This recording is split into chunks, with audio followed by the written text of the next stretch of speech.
હાલમાં જ ભાજપ પ્રવેશ કરેલા પૂર્વ કોંગ્રેસી મેયર અશોક ડાંગર સામે ગેરકાયદેસર મિલકત પર કબજો જમાવવા અંગે પોલીસ ફરિયાદ નોંધાવવામાં આવી છે।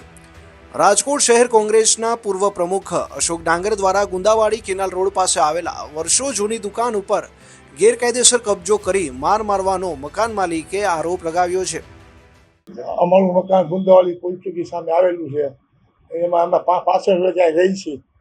હવે અમે અમારું ભાડું કરતા જુદા હાર્ડવેરવાળા એને અમને 2 મહિના પહેલાં રાજુખુશી કબજો સોંપી આપેલો હતો અને એમાં અમે તાળા મારેલા હતા, પણ અશોકભાઈ ડાંગર અને માણસો આવીને ધાક સારી લઈ ગયા અને એને લોકો કબજો કરી લીધો છે આ રીતનો, અને અમને ધમકી મારી છે બહુ। મારી આ મરણ મુની છે બધું આ સાહેબ। અશોકભાઈ ડાંગર કોણ છે? એ વાળા છે અશોકભાઈ ડાંગર, પૂર્વ મેયર હતા, પૂર્વ મેયર। અત્યારે ભાજપમાં જઈએ છો? હા, તે ભાજપમાં આવ્યા 2 મહિના થયા અંદર। શું કહીને કબજો કર્યો છે? એને દુકાનનો કબજો લઈ ગયો, મને ધમકી આપી અને ચાવી લઈ લીધી। એ લોકોએ તાળા મારી દીધા છે। શું કહીને ધમકી મારે? દુકાન મારી છે એમ કહીને ધમકી મારી, દુકાન ચાવી લઈ લીધી અને મારી કાચો પણ ઝાડેલો। ધંધો કરતા હતા અશોકભાઈ ડાંગર? નહીં, અહીં કાંઈ હતું જ નહીં, દુકાન નોન યુઝમાં હતી, દુકાન નોન યુઝમાં પડી હતી, એનું કાંઈ છે જ નહીં।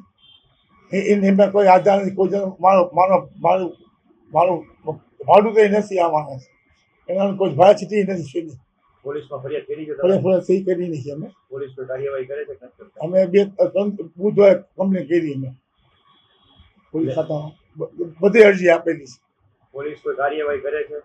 એ અત્યારે કાંઈ એવું નથી પોલીસ ખાતામાં અત્યારે।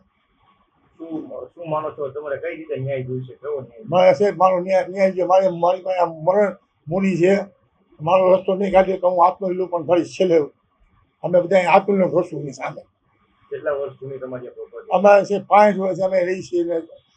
અમે મકાન લીધું છે 1994માં મકાન લીધેલું મેં। આ પેલા 65 વર્ષ અહીં રહી છીએ અમે કાયમ। રિપોર્ટ મિલન ત્રિવેદી।